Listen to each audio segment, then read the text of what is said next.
Hello friend, नमस्कार। कैसे हैं आप सब? आशा करते हैं कि आप सब बहुत अच्छे होंगे और खूब मन लगाकर पढ़ाई कर रहे होंगे।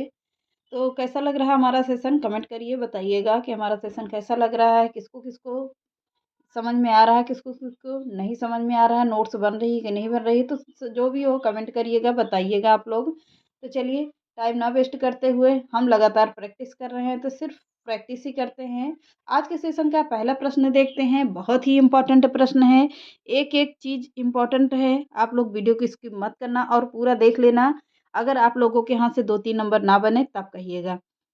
तो चलिए आज के सेशन को चालू करते हैं। पहला प्रश्न देखते हैं।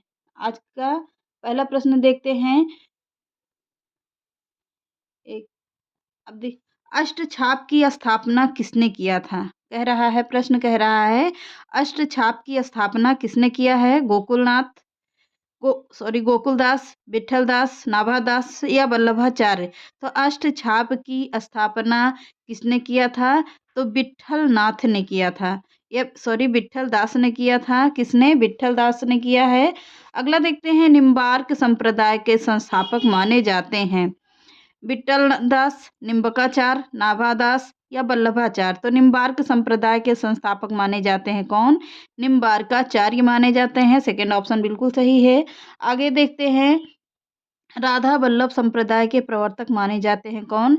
हित हरिवंश या स्वामी हरिदास, चैतन्य महाप्रभु या तीनों नहीं। तो कह रहा है कि राधा वल्लभ संप्रदाय के प्रवर्तक माने जाते हैं कौन? हित हरिवंश माने जाते हैं। पहला ही ऑप्शन बिल्कुल सही है। आगे देखते हैं, अगला प्रश्न देखिए। सूर्य कवित्त सुनि कौन कवि नहीं सिर चालन करें। पंक्ति है किसकी पूछ रहा है? सूर्य कवित्त सुनि कौन कवि जो नहीं सिर करे। पंक्ति के रचनाकार कौन है? यह पंक्ति किसकी है पूछ रहा है। तो प्रियादास, विठलदास, नाभादास या सेवकदास। तो प्रश्न कह रहा है कि सूर्य कवित्त सुनि कबू कौन कवि जो नहीं सिर चालन करे। तो किसकी पंक्ति है? नाभादास की पंक्ति है। किसकी? नाभादास की पंक्ति होगी। अगला है, प्रेम बारह खड़ी किस कवि की रचना है? नंददास, सेवकदास, दामोदर दास या परमानंद दास। तो प्रेम बारह खड़ी किस कवि की रचना है? तो किसकी होगी? नंददास की रचना है। अगला देखते हैं, रास पंचाध्याय कितने अध्यायों में विभक्त है? 2 अध्यायों में, 3 अध्यायों में, 5 अध्यायों में, 8 अध्यायों में। तो रास पंचाध्यायी किसके कितने अध्यायों में विभक्त है? तो 5 अध्यायों में विभक्त है। अगला देखते हैं, रहीम दास कृत मद नाटक की भाषा क्या है? खड़ी बोली है, अवधी है, ब्रजी है यानी कि ब्रज भाषा है या बिहारी भाषा। तो रहीम दास कृत मद नाटक की भाषा कैसी है? खड़ी बोली है। पहला ही ऑप्शन बिल्कुल सही है। आगे देखते हैं, अवधी भाषा में लिखा गया प्रथम रीति संबंधी ग्रंथ माना जाता है साहित्य लहरी, रसिक प्रिया, बरवे नायिका या कवि प्रिया। तो कह रहा अवधी भाषा में लिखा गया प्रथम रीति संबंधी ग्रंथ माना जाता है किसका? बरवे नायिका भेद में। इसमें बरवे नायिका भेद में माना जाता है। आगे देखते हैं, राग सोरठ के पद या सोठा के पद किस कवयित्री की रचना है? मीराबाई, राबिया, महादेवी वर्मा, पद्मावती। तो राग सोरठा से आता है। अगर राग सोरठा का पद पूछा जाता है तो यह किसका होगा? मीराबाई की है। किसकी पंक्ति है? मीराबाई की है। अगला है, गोद लिए हुलसी फिरे तुलसी सो हुत सुत होए। गोद लिए हुलसी फिरे तुलसी सो सुत होए किस कवि की पंक्ति है? नरोत्तम दास, नाभादास, रहीम दास या विठल दास। तो किसकी है? रहीम दास की पंक्ति है। किसकी? रहीम दास की पंक्ति है। किसके बारे में कहा गया है? तो सूरदास के बारे में कहा गया है। अगला देखते हैं,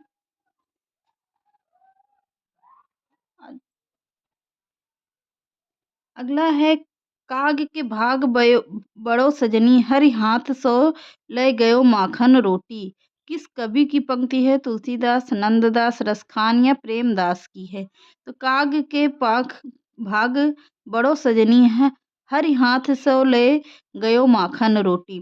तो किसके बारे में कहा गया है? रसखान जी। किसके बारे में कह रहे हैं? कृष्ण भगवान के बारे में कह रहे हैं कि हाथ से माखन और रोटी लेकर चले गए हैं कौन? हर चले गए हैं। तो चलिए आगे देखते हैं, अगला है हरि तुम हरो जन की पीर। पंक्ति है किसकी? मीराबाई की है, विट्ठल दास की है, नरोत्तम दास की है या रहीम दास की है? तो हरि तुम हरो जन की पीर पंक्ति किसकी है? मीराबाई की पंक्ति है। अगला है मोर मन गिरधर छवि पय अटक्यो पंक्ति किसकी है? नंददास, कृष्णदास, शिव स्वामी या छीत स्वामी की है, परमानंद दास की है। तो किसकी है पूछ रहा है?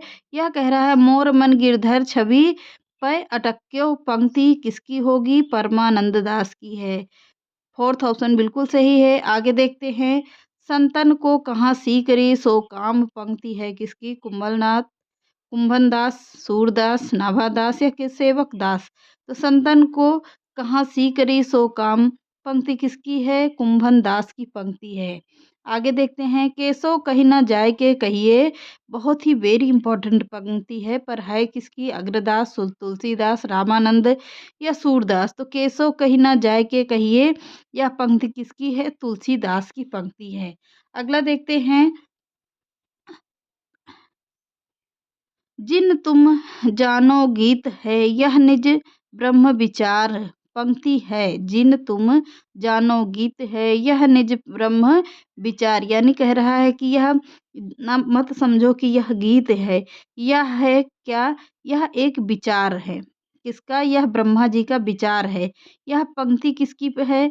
जम्भदास, कबीरदास, नानक देव की है या रैदास की है? तो तुम जिन जिन तुम जानो गीत है यह निज ब्रह्म विचार। तो यह कबीरदास की वाणी है यानी कि पंक्ति है। अगला है माधो हम परिणाम निराशा पंक्ति है किसका? माधो हम परिणाम निराशा है सुंदर दास का है। आधा कट गया है। सुंदर दास है। सुंदर दास, विद्यापति, केशव दास या रसखान। तो किसकी है? माधो हम न परिणाम निराशा यहाँ विद्यापति की पंक्ति है। अगला देखते हैं कहे बिनु रहे न परत कहे राम रस न परत पंक्ति। कहे बिनु रहे न परत कहे राम रस न परत। यह पंक्ति पूछ रहा है कि किसकी पंक्ति है? रामानंद, तुलसीदास, नाभादास या रहीमदास। तो किसकी पंक्ति है? तुलसीदास की पंक्ति है। अगला है मन रे पर हिर परसि हरि के चरण। मन रे परसि हरि के चरण पंक्ति किसकी है? मीराबाई, तुलसीदास, नाभादास या रहीमदास। तो मीराबाई की पंक्ति है। अगला देखते हैं छार उठाई लीन एक मुट्ठी दीन उड़ाई फिर थमी झूठी पंक्ति है। कहरा जायसी की, कुतुबन की, नूर मोहम्मद की या उस्मान की है? तो किसकी है? जायसी की पंक्ति है। पहला ही ऑप्शन बिल्कुल सही है। अगला देखते हैं मौसम कौन कुटिल खल कामी पंक्ति किसकी है? केशवदास की है, रसखान की है, चरणदास की है, सूरदास की है। तो किसकी है? सूरदास की पंक्ति है। अगला देखते हैं हिंदी साहित्य के उत्तर मध्यकाल को कला काल नाम देने वाले विद्वान हैं मिश्र बंधु हैं, रमाशंकर शुक्ल रसाल हैं, विश्वनाथ मिश्र हैं या रामचंद्र हैं। तो किसके बारे में कह रहा है? हिंदी साहित्य के उत्तर मध्यकाल को कला काल के नाम से नाम देने वाले विद्वान कौन होंगे? रमाशंकर शुक्ल रसाल जी हैं। आगे देखते हैं काव्य कल्पतरु ग्रंथ के प्रणेता कौन है? वृंद हैं, चिंतामणि हैं, केशवदास हैं या रसलीन हैं। तो किसकी पंक्ति पूछ रहा है? यानी कि प्रणेता यानी कि ग्रंथ किसने लिखा है? कवि कुल कल्पतरु। तो यह है चिंतामणि की। किसकी पंक्ति किसकी रचना है? चिंतामणि की है। रस रहस्य ग्रंथ के प्रणेता हैं कुलपति मिश्र, देव बिहारी, जगन्नाथ दास रत्नाकर। जगन्नाथ रत्नाकर के बारे में कह रहा है। रस रहस्य ग्रंथ के प्रणेता कौन होंगे? कुलपति मिश्र हैं। पहला ही ऑप्शन बिल्कुल सही है। आगे देखते हैं भवानी विलास ग्रंथ के प्रणेता हैं बिहारी हैं, देव हैं या कुलपति मिश्र हैं या भिखारी दास हैं। तो भवानी विलास ग्रंथ के प्रणेता कौन होंगे? देव की रचना है। ये देव की रचना मानी है यह है। अगला देखते हैं अधोलिखित में कौन सा ग्रंथ भिखारी दास का नहीं है?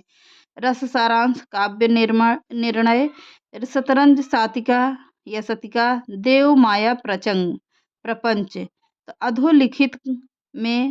अधोलिखित में कौन सा ग्रंथ भिखारी दास का नहीं है, यानी कि कह रहा है कि आधा लिखा हुआ ग्रंथ किसका नहीं है, भिखारी दास का कौन सा नहीं है, बाकी पूरे लिखे होंगे, एक नहीं लिखा है, तो वह कौन सा है। रस सारांश है, काव्य निर्णय, शतरंज शतिका, देव माया प्रपंच। तो कौन सा नहीं है, तो देव माया प्रपंच यह नहीं है, बाकी पूरे आधे लिखे हुए ग्रंथ हैं।